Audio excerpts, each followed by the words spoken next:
우리가 주일 낮에 그 이사야 하반부에 나오는 신약의 교회에 주신 하나님의 유업을 지금 시리즈로 살펴보고 있습니다. 그리고 이사야 하반부에 보면 그 신약의 교회에 약속된 유업 중에 그 열방과 부흥의 유업이 가장 많이 언급되어 있습니다. 이렇게 보면 그런데 놀라운 사실은 제가 이번 기회에 그래서 그 유업별로 하나님이 우리에게 이렇게 그동안 우리를 인도하신 구체적인 부분들을 이렇게 정리해 봤거든요. 이건 우리가 계획한 게 아니라 하나님이 구체적으로 우리를 인도하신 부분들, 헨리 블랙가비 목사님이 영적 랜드마크라고 말하는 하나님의 뜻을 우리에게 보이신 특별한 사건들 포함해서 이렇게 쭉 나열해 보았더니 가장 많이 우리에게 보이신 하나님의 뜻이 부흥과 열방이더라고요. 똑같이. 오늘은 그 중에서 열방의 유업을 살펴보겠습니다. 첫째, 열방은 하나님께서 예수님에게 주신 유업입니다. 시편 2편 7편에 잘 나오는데요. 참고로 시편 2편은 왕으로 오실 메시아에 관한 시편입니다. 유대 학자들도 다 이 시편이 메시아에 관한 시편이라고 이해하고 있고요. 2편 7절에 이렇게 말합니다. 내가 여호와의 명령을 전하노라. 여호와께서 내게 이르시되, 여기에 나는 누구냐면 메시아를 가리킵니다. 너는 내 아들이라. 오늘 내가 너를 낳았도다. 이 말은 예수님이 태어나신 피조물이란 말이 아니라 하나님이 예수님을 세웠다, 그런 뜻입니다. 성경 전체적으로 보면 이 표현에 대한 의미를 알 수 있습니다. 그러면서 8절에 이렇게 말하면 내게 구하라. 내가 이방 나라들을, 열방을 그 말이죠. 다른 말로 하면 네 유업으로 주리니 내 소유가 땅끝까지 이르리로다. 자, 이걸 보면 열방은 하나님께서 메시아인 예수님에게 주신 유업인 걸 볼 수 있습니다. 예수님께서 이 땅에 오셔서 공생애를 시작하시기 바로 전에 침례 요한에게 침례를 받으셨는데, 물에서 올라오실 때 성령이 비둘기의 형체로 예수님 위에 임하셨잖아요. 그러면 하늘에서 음성이 들렸는데, 너는 내 사랑하는 아들이요 내 기뻐하는 자라 그랬는데요. 내 사랑하는 아들이요, 이 말은 시편 2편 7절 왕으로 오실 메시아에 대한 이 약속이 성취됐다는 뜻이고요. 내 기뻐하는 자라, 이 말은 이사야서 40장 1절, 즉 이사야 하반부에 종으로 오실 메시아에 대한 예언이 나오는데 그 약속을 성취하여 오신 분이라는 것을 말하고 있습니다.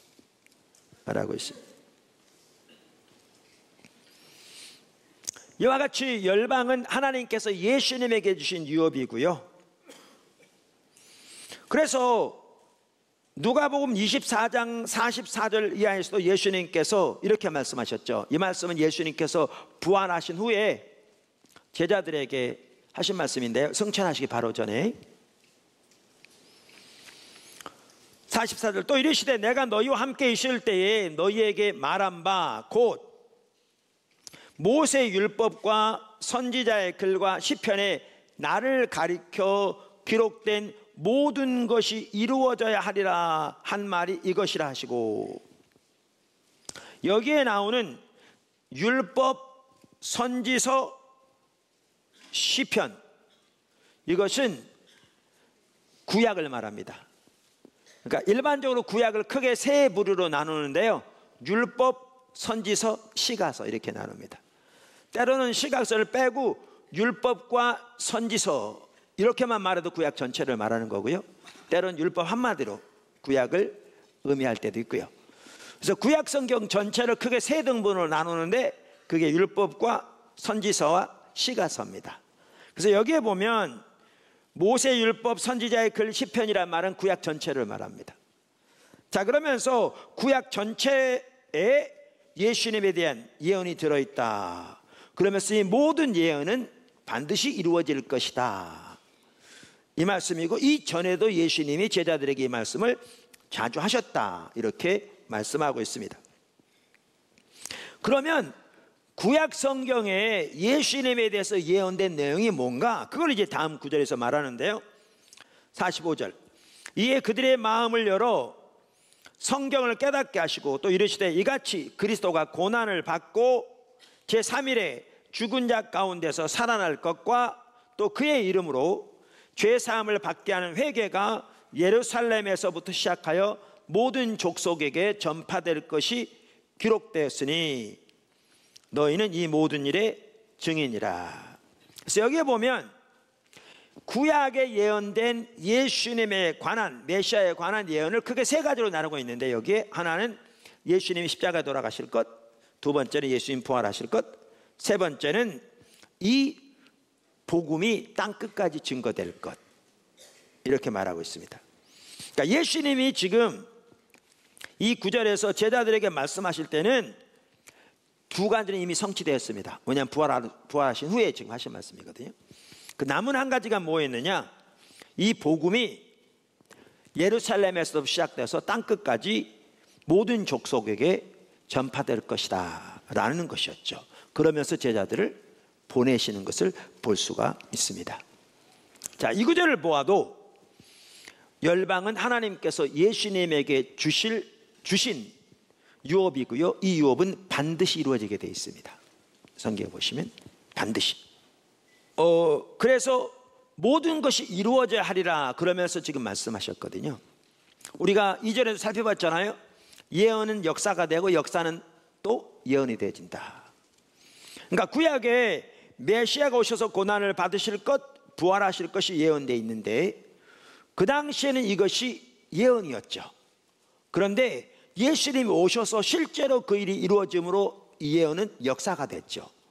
근데 역사는 다시 예언인 게 바로 이제 남은 한 가지, 이 복음이 모든 족속에게 증거될 거라고 그랬는데 이것에 대한 예언이기도 하죠. 이 십자가와 부활은. 왜? 예언은 역사가 되고 역사는 또 예언이 되기 때문에 그런 거죠. 이미 살펴본 것처럼. 그래서 열방은 하나님께서 예수님에게 주신 유업이 돼 반드시 성취될 유업입니다. 그래서 마태복음 24장 14절에서도 이 천국 복음이 모든 민족에게 증거되기 위하여 온 세상에 전파되리니 그제야 끝이 오리라, 이렇게 말씀하고 있습니다. 할렐루야. 두 번째, 하나님께서 예수님에게 주신 모든 유업은 우리가 공동으로 상속받습니다. 너무나 놀라운 일입니다. 이 부분을 잘 볼 수 있는 한 구절이 어디냐면 로마서 8장 15절 이하입니다. 너희는 다시 무서워하는 종의 영을 받지 아니하고 양자의 영을 받았으므로 우리가 아바, 아버지라 부르짖느니라. 여기 아빠란 말은요, 한국말을 한 게 아니고요, 아람어를 아바에서 아빠로 번역했습니다. 근데 한국말로 착각하기가 쉬워서 아바라고 하는 게 훨씬 좋을 것 같습니다. 성령이 친히 우리의 영과 더불어 우리가 하나님의 자녀인 것을 증언하시나니 자녀이면 또한 상속자 곧 하나님의 상속자요 그리스도와 함께한 상속자니 우리가 그와 함께 영광을 받기 위하여 고난도 함께 받아야 할 것이니라. 아멘. 그러니까 여기에 보면 우리가 양자의 영을 받았으므로 하나님을 아바, 아버지라 부르는 하나님의 자녀가 되었다, 이렇게 말합니다. 할렐루야. 그래서 자녀이기 때문에 상속자인데 하나님의 상속자요 예수님과 함께한 상속자라, 이렇게 말하고 있습니다. 우리말 성경에 예수님과 함께한 상속자란 말은 공동 상속자란 말입니다. 그래서 영어에는 코에어라는 단어를 썼습니다. 예수님과 공동 상속자라, 그 말이죠. 자, 세 번째, 열방은 신약의 교회에게 주신 유업입니다. 열방은 신약의 교회에게 주신 유업입니다. 그러니까 우리가 공동 상속자로서 예수님이 받는 모든 유업을 공동으로 상속받을 뿐만 아니고요, 또한 열방은 신약의 교회에 주신 유업입니다. 우리가 지난주에도 살펴봤듯이 교회를 향한 하나님의 유업은 항상 처음부터 열방이었습니다. 구약 이스라엘 백성부터 그랬고요, 아브라함 부르실 때도 그랬고요, 신약의 교회도 당연히 그렇습니다. 우리가 아까 읽었던 구절들 보면 더욱더 알 수 있습니다. 그런데 우리가 이사야서 54장만 하더라도 살펴본 것처럼 이 교회에 주신 유업인데 언제 그 유업이 성취된다고요? 교회가 십자가의 복음 위에 세워질 때 주어집니다. 그래서 우리가 이번 시리즈를 살펴볼 때만 하더라도 보면서도 보았듯이 갈라디아 4장에 보면 이사야서 54장 1절을 인용하면서 우리가 그 유업을 받을 자들인데 그 당시 거짓 신앙책 율법주의로 빠진 거짓복음으로 빠졌을 때 돌아오라고 말하고 있잖아요. 그래서 신약의 교회에 주신 유업 중에 하나가 열방인데 그것이 교회가 철저하게 예수 그리스도의 터 위에 세워질 때 주어지게 되어 있습니다. 근데 그 중에 하나가 뭐라고요? 열방입니다. 그게 오늘 읽은 본문 말씀에 나옵니다. 제가 지난주에 부흥의 유업을 살펴보았는데요. 근데 부흥을 다른 말로 한마디로 표현하면 성령의 부어주심입니다. 할렐루야. 부흥은 다른 게 아닙니다. 하나님의 성령이 한 개인이나 한 교회나 한 나라의 어떤 무리들이나 여러 나라에 강력하게 부어지는 걸 말합니다. 부어지는 걸 말합니다. 그래서 조나탄 에드워즈 목사는 그의 책 겸손한 시도에서 부흥을 뭐라고 정의하느냐, 성령의 부어주심이라고 정의합니다. The outpouring of the Holy Spirit, 성령의 부어주심. 로이드 존스 목사도 동일한 이해를 가지고 있습니다. 그래서 그의 책 부흥 70쪽에서 이렇게 말합니다. 그것은 성령의 부어주심, 즉 성령 세례에 대한 문제입니다. 그분은 성령의 부어주심을 성령 세례라고 부릅니다. 그것은 부흥의 전체 문제와 관련하여 중추적인 요점입니다.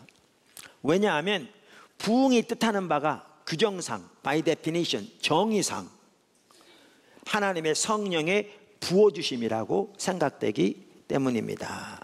성령께서 능력 있게 어떤 한 사람이나 여러 사람들에게 동시에 임하는 것을 뜻합니다. 이렇게 말합니다. 또 다른 곳에서 이렇게 말합니다. 부흥의 진수는 성령께서 함께 모인 사람들 위에 임하신다는 사실입니다. 교회 전체 또는 교회의 성원들에게 어느 지역이나 또 어떤 나라의 한 부류에게 임하신다는 것입니다. 부흥이 바로 그러한 것을 뜻합니다. 여러분들이 좋아한다면 그 부흥이란 성령의 임하심 또는 흔히 사용되는 다른 용어를 빌자면 성령의 부어주심입니다. 그러니까 부흥이 뭐냐면 성령이 대규모로 강력하게 부어지는 걸 말합니다. 그런데 이렇게 성령이 쏟아 부어지면 이제 많은 부흥의 결실들이 있는데 그 중에 하나가 뭐냐면 항상 부흥이 임할 때마다 이런 영혼들이 대규모로 돌아왔습니다. 그리고 열방을 향해 복음이 전파됐습니다. 다시 말하면 정확하게 열방의 유업이 주어진 겁니다. 뭐가 올 때마다? 부흥이 올 때마다. 그러니까 성경대로 이루어졌습니다. 자, 이사야 하반부에 나오는 신약의 교회를 향한 하나님의 유업 중에 하나가 부흥이고 하나가 열방이라고 했잖아요. 이 둘이 밀접한 관계에 있다고 했잖아요. 이 유업대로 성취된 가장 첫 번째 임한 부흥이 뭔지 아십니까? 오순절 사건입니다. 어떻게 보면 부흥의 모델입니다. 구약에 예언된 대로 부흥이 임했습니다. 이 놀라운 오순절로부터 시작된 초대교회 하나님의 부흥, 그 부흥의 결과로 열방이 어떻게 하나님께 돌아온 줄 아십니까? 오순절날 성령이 마가의 다락방에 모인 120명의 예수님의 제자들에게 임했습니다. 그 중에 대부분은 못 배운 사람들이었습니다. 주로 어부 출신이었습니다. 베드로처럼 성질도 급하고 이런 사람들이었습니다. 그런데 성령이 임한 지 불과 50년이 지난 서기 80년경에는요 기독교인이 14만 명 있었답니다. 120년 만에, 죄송합니다, 50년 만에 120명에서 14만이 된 겁니다. 14만. 2세기 초 숫자가 놀랍게 증가하기 시작했고요. 그 112년에 그 당시 티리안 황제에게 보낸 로마 지방 행정관이었던 소를루니의 증언이 이 책에 있습니다. 거기에 보니까 이거는 로마 지방 행정관이 황제에게 서기 112년에 보낸 편지입니다. 제가 읽어보겠습니다. 제가 보기에 그 문제는 특히 심사숙고할 가치가 있다고 여겨집니다. 왜냐하면 모든 연령층과 온갖 지위에 있는 많은 남녀들이 위험에 처해 있거나 장래에 처해질 것이기 때문입니다. 그 미신, 그가 말한 그 미신이 기독교입니다. 그 미신은 도시뿐만 아니라 소읍과 시골까지 전염시켰습니다. 지방행정관이 보기에 서기 112년에 쓴 건데, 보기에 모든 연령층, 온갖 지위를 다 포함해서 남녀를 불문하고 대도시뿐만 아니라 읍단이란 조그만 읍단위뿐만 아니라 시골 마을까지 기독교가 퍼져 있었던 겁니다. 112년에 한 세기도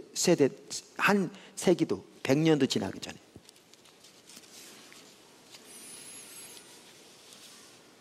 뿐만 아니라 2세기 접어들면서 복음이 아라비아, 페르시아, 북아프리카, 아르메니아, 폰투스, 오늘의 프랑스, 영국까지 복음이 증거되기 시작했고요. 2세기 말에는 로마 제국뿐만 아니라 메소포타미아의 모든 지방에서 기독교인들을 찾아볼 수 있었다고 합니다. 학자들에 의하면. 그리고 AD 300년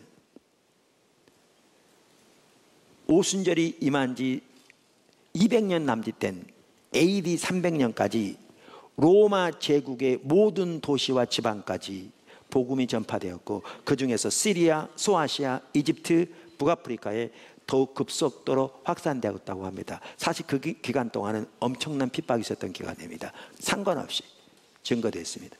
이게 부흥과 열방의 연관성입니다. 가장 먼저 초대교회 당시 성경 약속 그대로 그 유업이 주어졌습니다. 하나님의 성령이 부어지는 거라고 그랬는데, 제가 성령이 부어질 때 어떨 때는 여러 나라에 동시에 부어진다고 그랬잖아요. 그 대표적인 예가 웨일스 부흥입니다. 1903년과 4년에 있었던 웨일스 부흥인데요. 에반 로버츠라는 청년이 13살 때부터 하나님께서 웨일즈의 부흥을 보내주시길 위해 기도했습니다. 때로는 밤을 새워서 기도했다고 합니다. 그가 13년 동안 그렇게 기도했습니다. 그리고 그의 나이 26살 때 그가 젊은이들을 모아놓고 성경 공부하는 중에 부흥이 임했습니다. 성령이 강력하게 임했습니다. 그래서 웨일즈 부흥이 시작됐습니다. 1903년 4년. 근데 그 부흥의 불똥이 어떻게 튀었는지 보십시오. 그 부흥의 여파로 1905년에 호주의 부흥이 임했고요. 1905년 6년에 인도 카시에서 부흥이 일어났고요. 한국의 원산 부흥, 평양 대부흥 1903년에서 7년 사이에 있었던 그 부흥은요, 웨일스 부흥의 여파였습니다. 그리고 1906년 아주사의 오순절 부흥이 임했고요. 그리고 1908년 만주와 중국의 부흥이 임했습니다. 이 모든 부흥들이 아주사 부흥의 불똥이었습니다. 동시에 임했습니다. 18세기는 하나님의 부흥의 세기라고 해도 과언이 아닐 만큼, 그 당시 영국의 조지 히필드, 요한 웨슬리, 웨일즈의 하월 해리스, 데니얼 롤랜드 등, 그리고 미국의 조나탄 에드워즈 등 하나님의 사람들을 통해 영국, 웨일즈, 미국, 심지어 독일의 본토 일부까지 하나님의 부흥이 휩쓸었습니다. 동시에 엄청난 부흥이 임했습니다. 18세기는 부흥의 세계라고 말할 만큼 그렇게 부흥이 임했습니다. 열방은 하나님의 부흥과 밀접한 관계가 있습니다. 열방의 유업, 결국 하나님의 부흥이 임해야 합니다. 우리의 지혜만 가지 되지 않습니다. 우리의 노력만 가지고 되지 않습니다. 우리의 헌신만 가지고 되지 않습니다. 하나님의 부흥이 임해야 합니다. 하나님께서 포도나무 교회 제2기 사역을 열방이라고 하셨는데, 그리고 그 이후로 실질적으로 불신자들에 대해서 하나님께서 불신자들을 많이 교회에 더하고 계시고 성도들이 연결시키고 계시고 열매들이 더 이렇게 자라게 하시고 문을 활짝 열고 계시고 열방에 실제적으로 많은 일도 하고 계신데,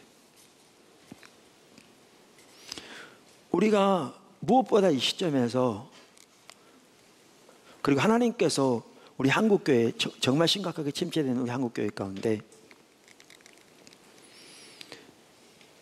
이사야 하반부에 약속된 신약의 교회에 주신 모든 유업들을 회복시키려고 일하고 계신다고 확신하는데, 이 모든 일을 위해서 우리는 하나님의 부흥이 실질적으로 우리 가운데 속히 임하도록 기도해야 합니다.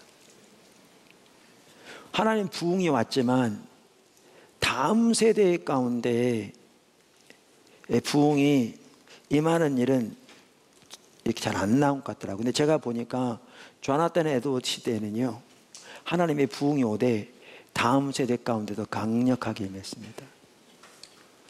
기도운동 때도 대학 캠퍼스도 휩쓸었습니다.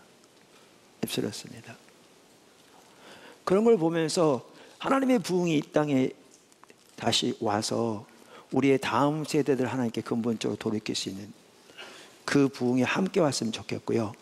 대학 캠퍼스를 다시 살리시는 그런 하나님의 놀라운 역사도 우리 가운데 다시 임했으면 좋겠습니다. 제가 아까 기도운동 말씀드렸는데, 그 당시에 대학도 강력한 하나님의 부흥의 영향력 아래 있었다고 그러고요. 오벌린 대학, 엠허스트 대학, 다트머스, 미들베리, 윌리엄스 대학 등 대학들이 있고요.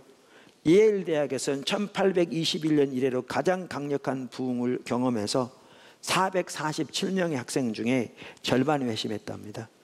프린스턴 대학에는 272명 중에 102명이 회심했고, 그 당시에 그 중에 50명이 목회의 길을 갔답니다.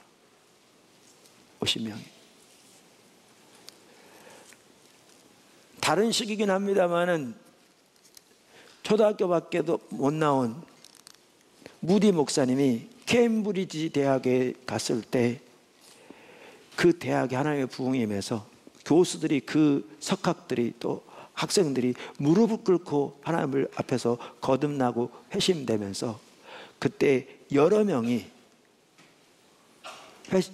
선교사를 헌신하게 되는데, 그 당시 수재들 중에 여러 명이 그 케임브리지 대학에 선교사로 가면서 중국 선교의 문이 근본적으로 열리게 된 사건도 있었습니다.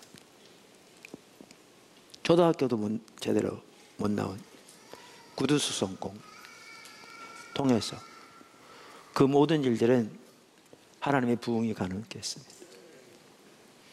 그리고 부흥이 임할 때마다 그런 일들이 일어났습니다.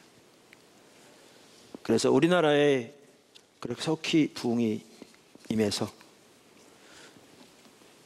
교회뿐만 아니라 우리나라 기독교에 있는 모든 곳에 부흥이 임하고, 특별히 우리의 다음 세대 가운데 그 어마어마한 하나님의 부흥이 임해서 우리의 다음 세대가 다시 살아나는 역사가 있기를 간절히 우리가 기도해야 될 줄 믿습니다.